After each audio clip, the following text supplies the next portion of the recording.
Assalamualaikum warahmatullahi wabarakatuh.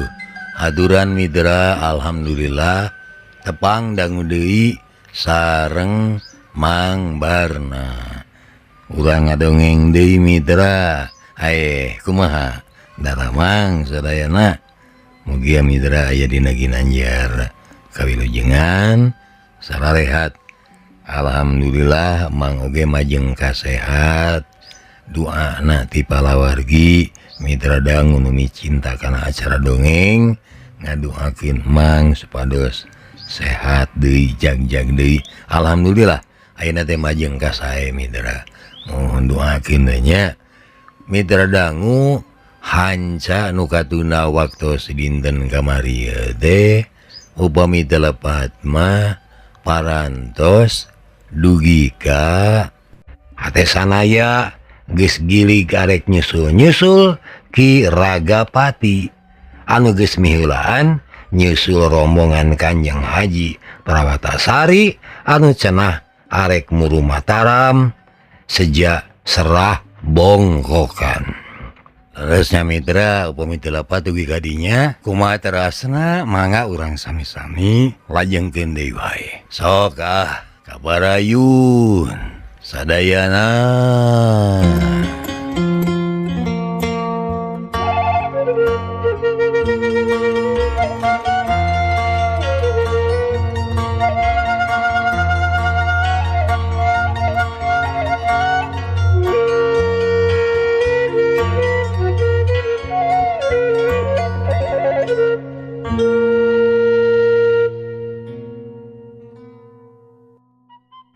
Mitra kaum dangu teuneun lalakon sanaya.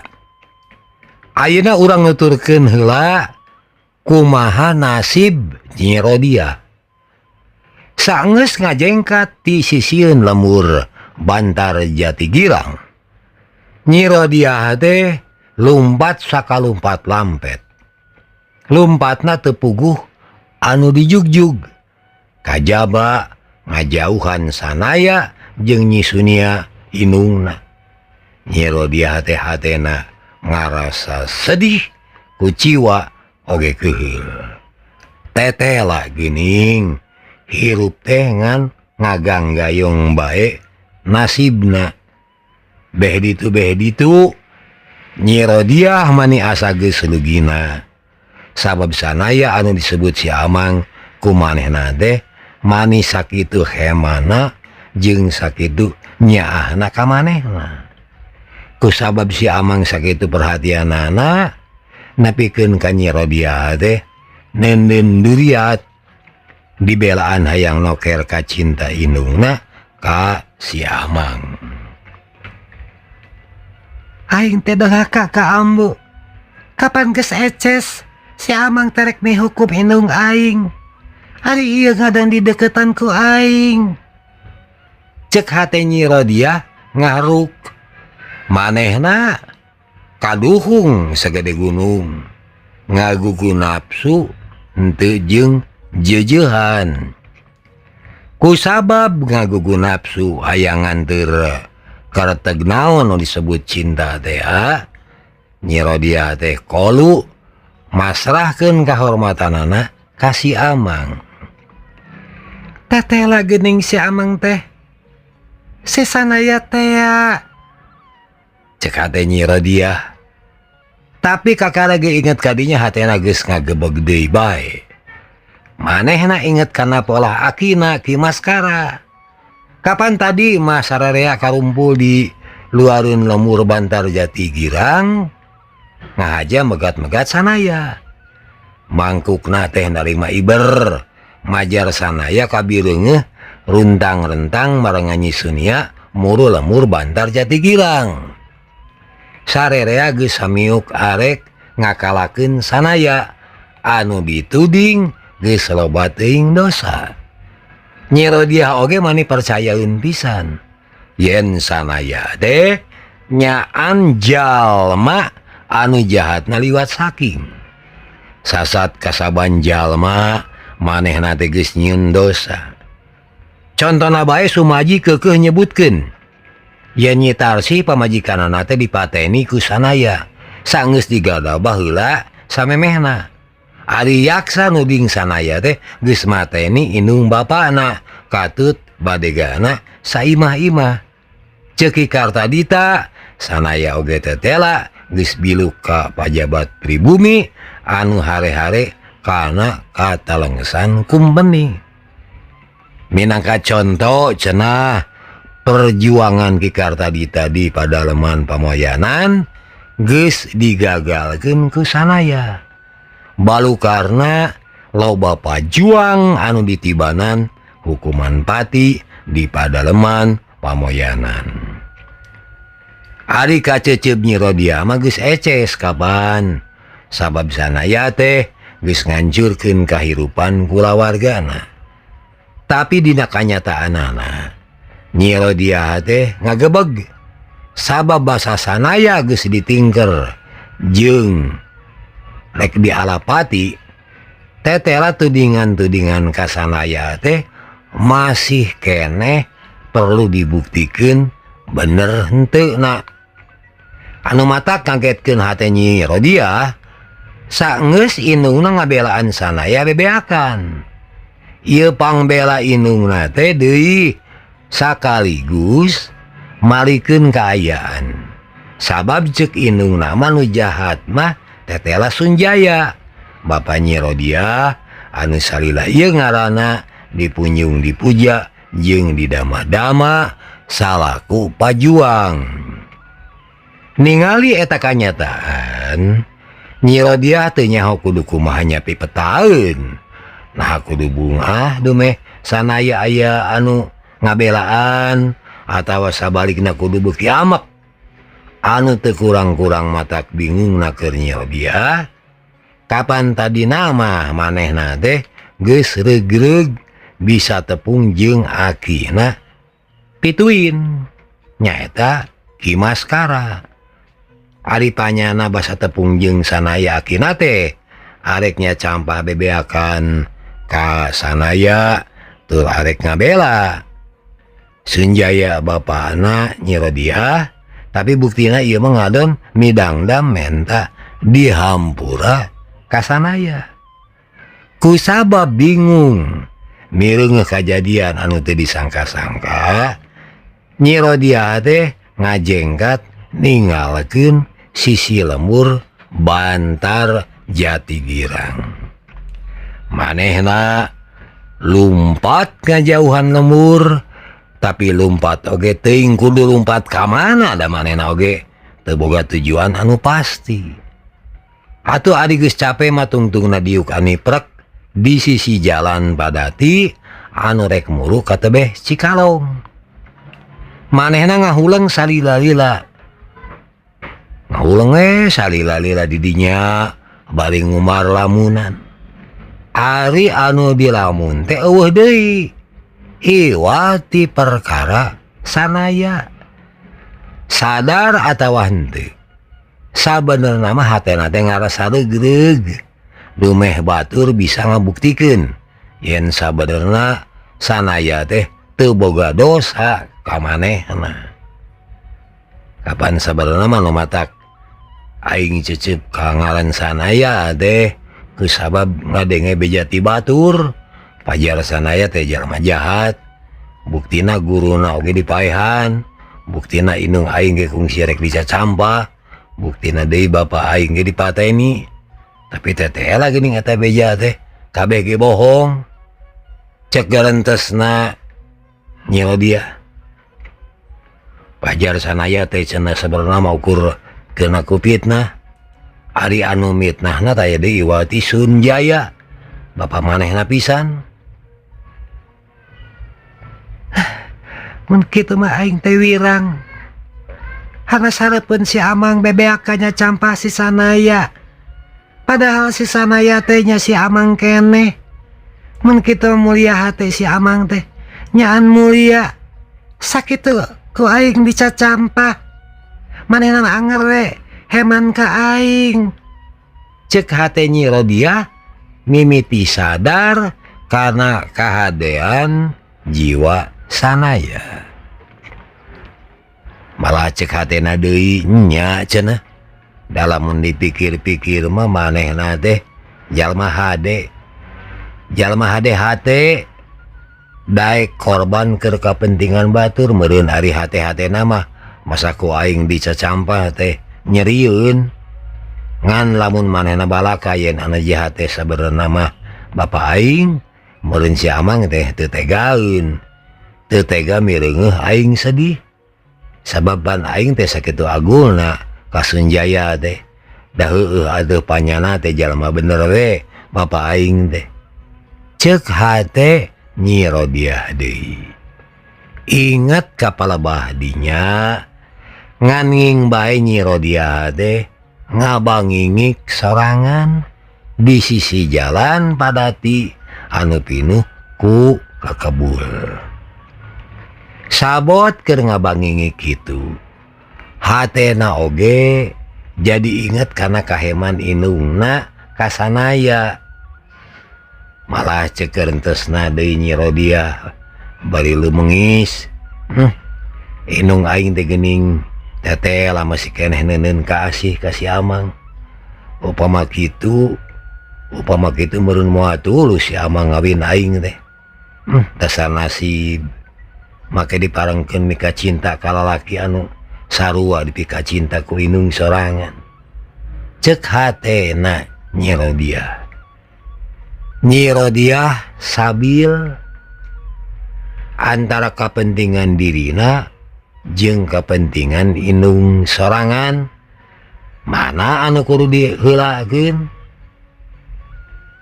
Cenahkeun bae si Amang teh cenah marangan ambu suni we. Keun bae aing korban meujeunna anak mah kudu korban keur kepentingan kolot. Ongkoh dipan barita oge sabenerna mah anu rek ngajodoh teh ambu lain aing. Ceuk hate Nyi Rodiah deui. Hatena geus teteg arek ngaridokeun sanaya sina marengan indungna ngolah kahirupan rumah tangga. Sanajan tang teu bae ieu teh mangrupa kasedih keur manehna mah. Sabab kacinta aing teh sabenerna mah ukur ka si Amang.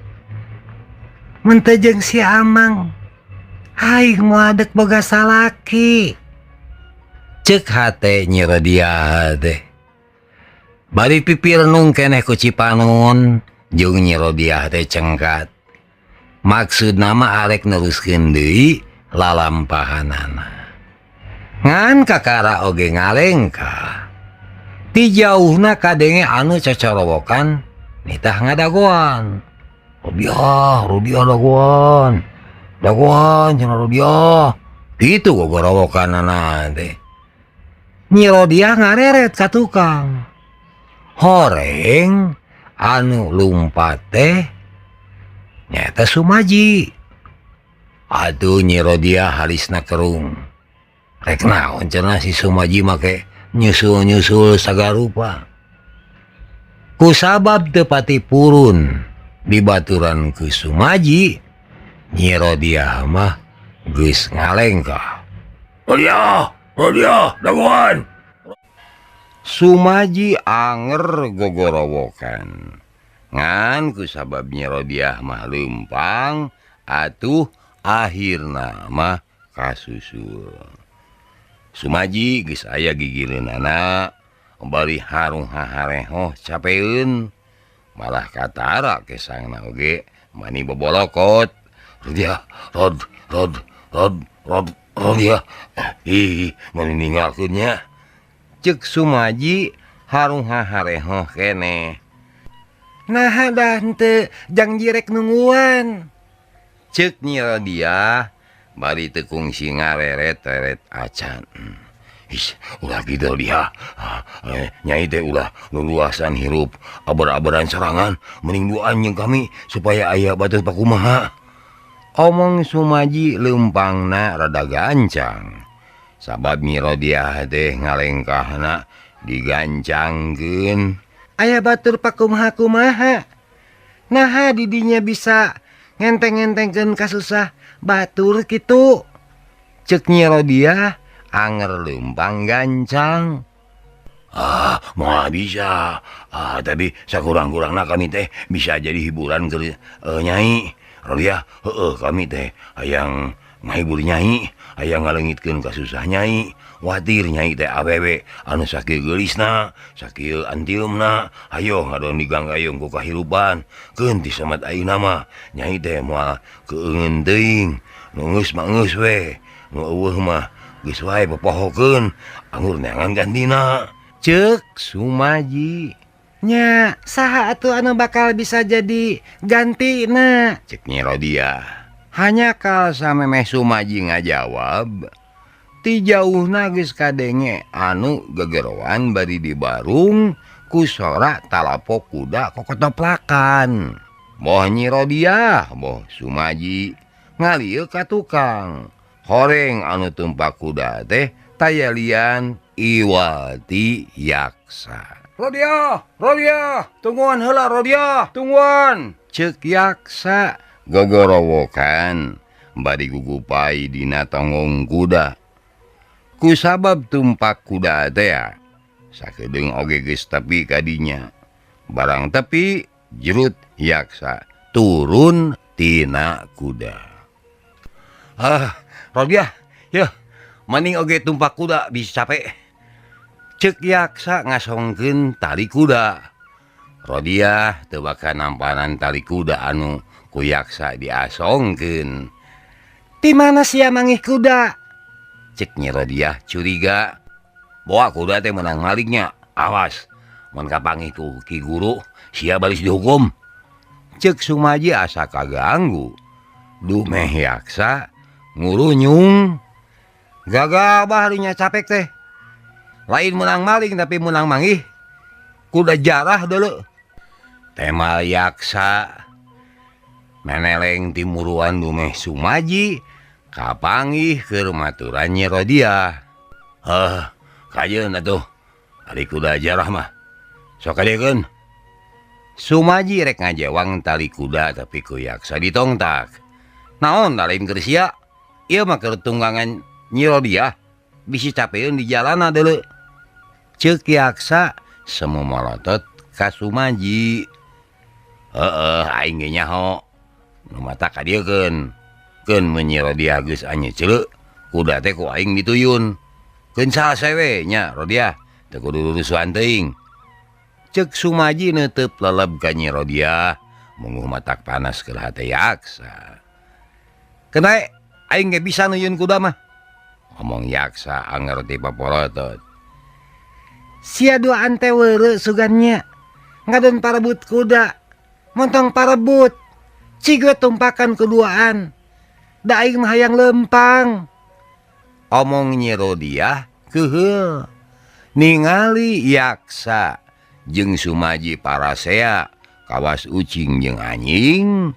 Ari digereneng ku Nyi Rodia maduanana teh ting belehem eraeun. Ngan sabot kitu jeleng Nyi Rodia mah nangkel kana kuda. Geus kitu talina direbut tina leungeun Yaksa. Atuh sakali ngenyed ge eta kadali kuda teh ku Nyi Rodia ngan ngabret we kuda teh lumpat. Hei Rodia, tungguan. Yaksa gugupai. Bari gogorowokan jeung lumpat nyusul Nyi Rodia anu geus mangpret kana kuda. Sumaji oge pipilueun lumpat nyusul Nyi Rodia. Atuh Yaksa jeung Sumaji teh badis we anu keur balap lumpat. Ari Nyi Rodia deui ngabedal kuda satakerna teh bakal tingku keuheul we. Mireungeuh polah eta dua lalaki anu siga papaheula hayang diaku ku manehna teh. Keur mah hatena kerungsing ditambah ku mireungeuh laku lampah maranehna anu pikacuaeun. Nu matak Nyi Rodia teh ngabret kana kuda. Ngan ari geus jauh mah Nyi Rodia teh ngeureunkeun kudana. Eta teh dumeh ngalieu ka tukang. Boh Yaksa, boh Sumaji masih keneh lalumpatan nuturkeun. Ari kitu-kitu teuing mah deui manehna teh teu tega.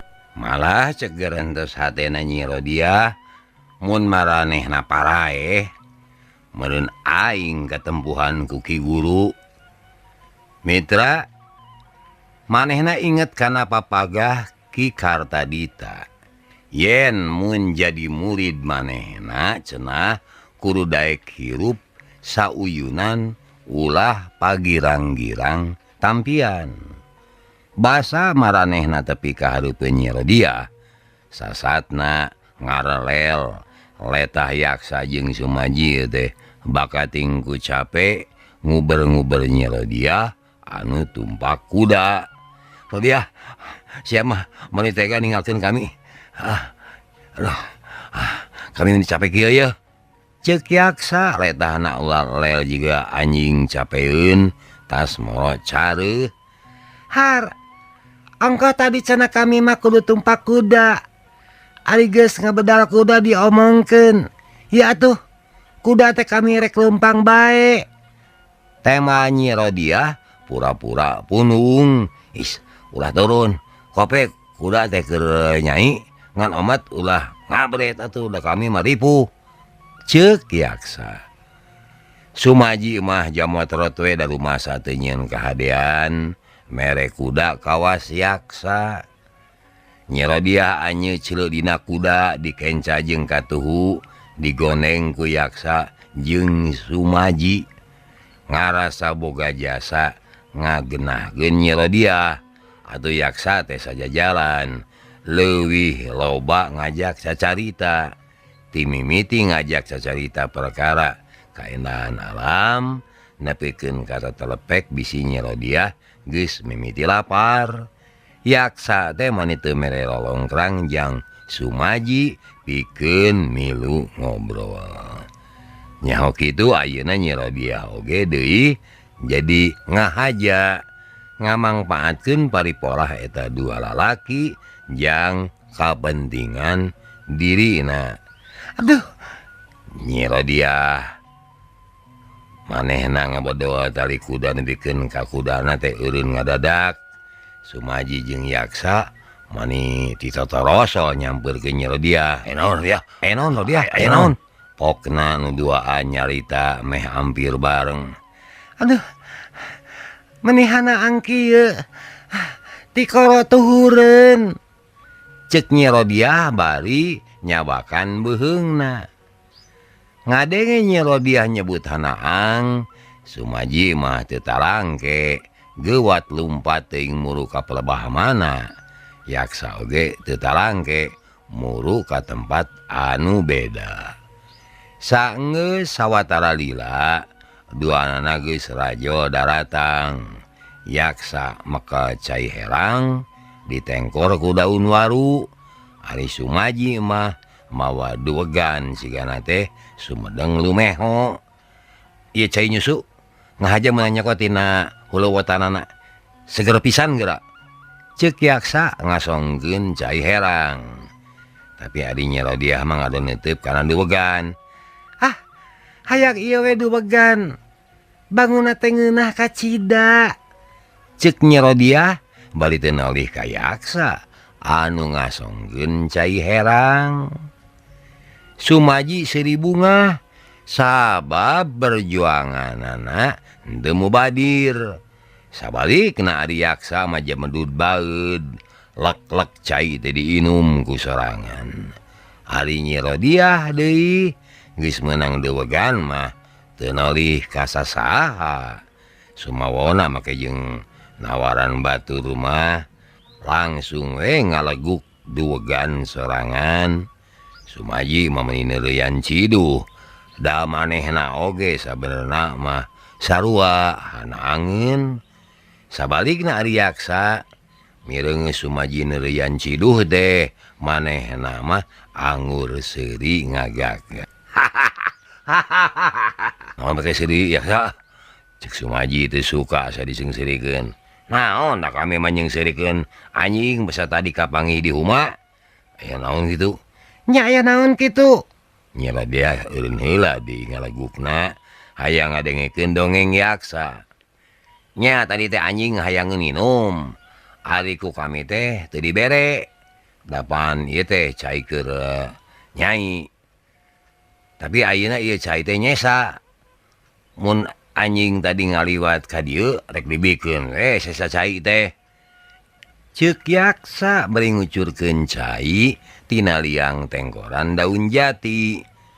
Sumaji morotot tapi teu wani amek. Sabab sanajan ngarasa yen yaksa deh ngalelece manehna tapi henteu terang-terangan. Atuh manehna mah ukur jemedud we.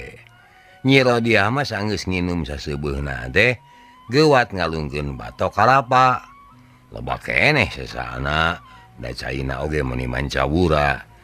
Kabireung geus sumaji ngareret kana eta kalapa sesa teh bangun anu lebareun. Atuh yaksa mah ukur ngah ka ieu seuri kalampahan teh diteruskeun deui. Tapi di tengah jalan Nyi Rodiah geus lurah deui bae. Aya naon Rodiah? Duh, ieu beuteung meuni kukurubukan kieu. Aduh. Nyi Rodiah nyakalan beuteungna yaksa geuwat ngajol ka hareup. Hayang dahar naon Rodiah? Hayang jeung naon? Keun, ku kami diikhtiaran. Ceuk yaksa muni haget naker. Mun atuh aya nu bisa newak manuk walik atawa hahayaman. Aduh eta mah gamil pisan. Gan eta mah kami bageanana Indra. Ayeuna giliran Sumaji anu neangan jasa. He, ari mencek aya kitunya di ieu lalawak. Ceuk Nyi Rodiah nyarita sorangan. Nyai teh yang daging mencek Rodiah. Keun, urang ikhtiaran. Ceuk yaksa haget deui. Hayang naon nya? Lauk bogo kitu di mana nya? Aya leuwih di dieu. Meuni ku sono kana lauk bogo, resep kana lebah huluna. Nyi Rodiah jadi kumacacang sagala disebutan. Eta jeung resep kana lauk bogo meureun. Kacipta beurnya huluna Mindra. Waharanya. Mitra kaum dangu atuh boh yaksa boh Sumaji. Duanana oge haget nyebutkeun siap ngalabogo.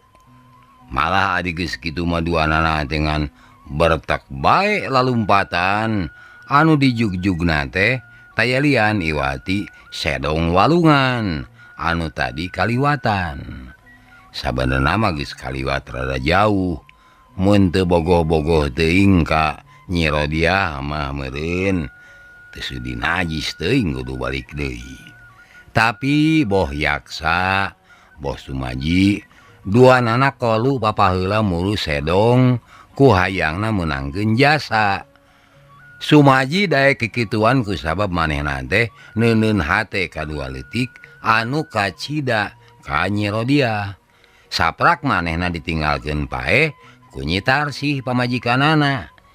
Katineung manehna ka awewe teh manika rasa pisan. Ari awewe anu remen kabireungeuh ku manehna ukur Nyi Rodiah. Eukeur mah ngarasanineung ka awewe.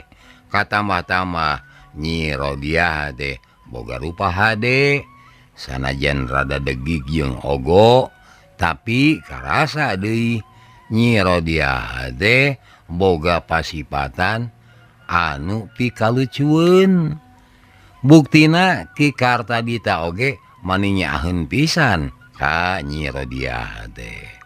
Sasato templokan pisan. Da geuning dina ngagurukeun elmuna oge ditamplokeun kabeh ka Nyi Rodiah. Pon kitu deui jeung ingetan yaksa manehna mah malah kaduhungna oge sagede gunung. Bareto make narah direremokeun ka Nyi Rodiah. Padahal mah harita sanaya teh geus boga maksud ngahijikeun Nyi Rodiah jeung manehna. Ngan kusabab mung boga pamajikan urut batur, yaksa teh akhirna noker Nyi Rodiah. Ari kadieunaakeun gening Nyirodiah teh lir macana anu tambah jangjang sanggeus dilatih ku sanaya malah sanggeus dibere rupa-rupa ilmu ku Ki Kartadita. Nyirodiah teh beuki gagah jeung beuki ngeusi bae awakna teh. Sanajan kabejakeun Nyirodiah teh kungsi dirujit ku Ki Jurangrong, tapi dah henteu katingali tapak-tapakna acan, malah geuning batan tapakan mangadon ngaburi nyai. Lir inten anyar digosok. Nu matak tina anu tadina ukur kaduhung teh ayeuna yaksa jadi kagegeroan. Hayang menangkeun deui Nyirodiah, hayang deukeut jeung Nyirodiah teh deui butuh ku itu ku ieu. Salian ti memang bogo oge yaksa teh oge butuh ku ayana panang tayungan Ki Kartadita. Malah ceuk kerentes hate yaksa harita aing apal boh Nyirodiah boh Ki Kartadita boga kacicib nu sarua ka si Sanaya.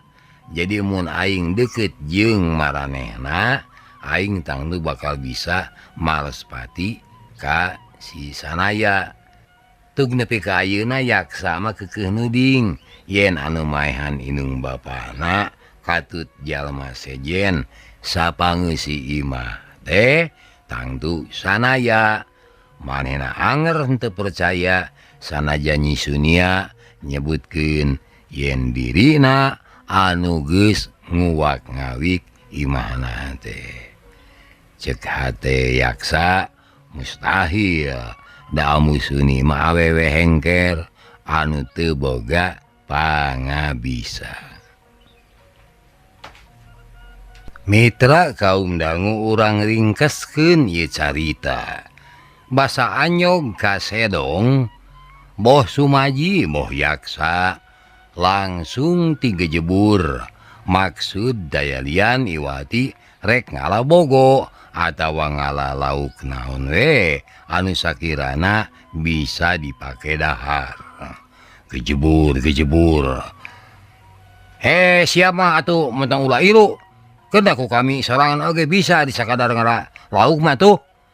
Cek yaksa nongtak Sumaji supaya ulah pipilueun teu teuleuman. Nah ada aing oge boga hak anu sarua dina mantuan Nyirodiah mah.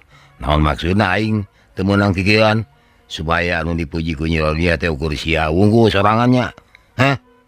Cek Sumaji nyabukeun cai nepikeun ka Mancawura kana beungeut yaksa. Yaksa teu suka beungeutna diseblok ku cai sedong. Atuh manehna oge malik males. Duanana rame silih seblok tungtung nama mitra. Dengekeun sia Sumaji, bisi sia teu nyaho si Rodiah teh bebena aing. Sabab ti bareta oge ku si Sanaya aing teh geus diremokeun ka Nyi Rodiah. Teu percaya aing mah. Monya oge kitu. Nah atuh sia mana cecep-cecep teuing ka si Sanaya. Da kuduna mah meureun sia teh mulang tarima ka si Sanaya. Lain ka ngamusuhan. Ceuk Sumaji bari jebi. Yaksa, dengekeun. Mun jeung aing leuleunganana si Rodiah teh pantes pisan nurub cupu. Sabab manehna teh sasat jadi batur saperjuangan jeung aing mangsa ngalalana di Pajampangan. Aing jeung si Rodiah teh geus jadi batur petku hinis, sabab pahit sama manis, sabab jasa cilaka deuleu. Ari jeung sia naon? Eueuh riwayat munal deuleu jeung sia mah eueuh. Ceuk Sumaji ngajejele. Duanana silih jejeleh silih boyok, handukna mangan gapruk-gapruk bae, silih ronjang jeung silih jengut. Yaksa jeung Sumaji galungan dina sedong anu padahal mah caina teh lumayan jerona. Karelep duanana silih karelepkeun, kunyal duanana ting kunyal hayang ngaleupaskeun maneh tina dengkekan lawana. lamun saurang ngadengkek nu saurang deui nongtak jeung neje, lamun anu saurang ngajenggut buuk nu saurang deui ngarawes beungeut. Sanggeus duanana ngarasa eungap alatan silih lalapkeun pucung hul kaluar tina beungeut cai. Kituna teh bari haheho beakeun napas. Modal sia anu kajar mah Sumaji. Pak pikpuk patah. Au goblok. Ayo sia yaksa. Urang pada tunggalan sia. Lamun teu aing tangtu sia anu kajar di dieu sia. Ayo sia. Ceuk Sumaji hohoak. Tangtuna oge anu kajar mah nya sia atuh Sumaji. Teh mah yaksa bari ngahembatkeun beureupna. Jekuk. Aduh. Ya, jekuk deui. Ayeuna leungeun yaksa ditongtak nepikeun ka sirahna ti karelep deui ka jero cai. Ku Sumaji sirah yaksa teh terus didedet-dedet sina ti lalap. Aduh awak yaksa guguri nyalan bari TTJ. Ngan sabot Sumaji ngalelep-lelep sirah yaksa. Di darat katanya rentang-rentang lalaki anu rek ngalacai keur nginum. Sumaji leuwas sabab tetelan nu datang teh tayalian Iwati Ki Kedi. Mireungeuh Ki Kedi awak Sumaji ngadadak siga anu rek muriang. Lain sieun dumeh mireungeuh eta jalma tapi anu eses mah amarahna jadi nganggugudag ngaleuwihan ka amekna ka yaksa. Kumaha teu rek kitu sabab Sumaji mah teu bisa poho kana patelakna sanaya jeung Ki Kedi harita teh. Kapan harita sanaya geus nuding yen Ki Kedi anu ngagadabah jeung maehan Nyi Tarsi pamajikan Sumaji teh. Ari ku Ki Kedi eta tudingan teh saeutik oge henteu diangles, malah mah bangun anu kacidak ngecena. Ki Kedi ngulinkeun sanaya yen sakumaha disiksa ku sanaya Ki Kedi moal deuk balaka ka batur yen manehna anu geus nyilakakeun Nyi Tarsi. Nu matak moal deuk balaka teh sabab Ki Kedi boga angkeuhan, da anu katudingan mah anger sanaya kitu cenah. Cegeran teh sate Sumaji bari ngojay ka sisi mulu Ki Kedi disangkana eta obrolan teh teu kabandungan ku aing meureun. Cegeran tesna Sumaji. Mitra kaum dangu Ki Kedi puguh we ruwaseun kacida basa ningali aya anu ngojay muru manehna tur basa ditilik-tilik teh Sumaji. Kumaha henteu deuk ruwasna sabab pan manehna mah apal pisan yen Sumaji teh salaki Nyi Tarsi. Ngan ku pinterna Ki Kedi basa Sumaji nyampeurkeun teh manehna mah api-api teu leuwas.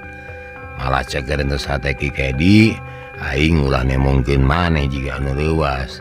Da si Sumaji mah teu nyaweun yen aing nu ngagadabah pamajikanana teh. Heuh cegeran teh sate Ki Kedi bari nenangkeun pikir. Sumaji hanyat ka darat barang anyog ka hareupeun Ki Kedi oge. Manehna mah geus langsung we narajang ka Ki Kedi. Syukur dong, ini naon teh Sumaji naon kabar aing teh batur salamur sia. Urang ka nutug. Montong ngakalakeun aing. Ceuk Ki Kedi. Ki Kedi nyarita kituna teh bari unur-unuran. Sabab Sumaji terus maju rek nyecer manehna.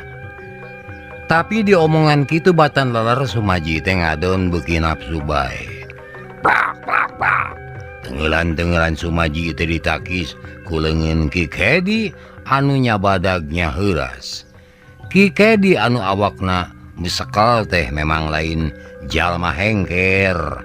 Da kapan hirupna oge teu waleh bebarengan jeung balad begal geni tinangka nutug. Nu matak saeutikna manehna bisa ngayonan panarajang Sumaji. Ngan sanajan kitu Ki Kedi acan daek ngalawan sabab manehna hayang nyabar maneh pikeun nemongkeun yen dirina teh henteu boga kasalahan naon-naon.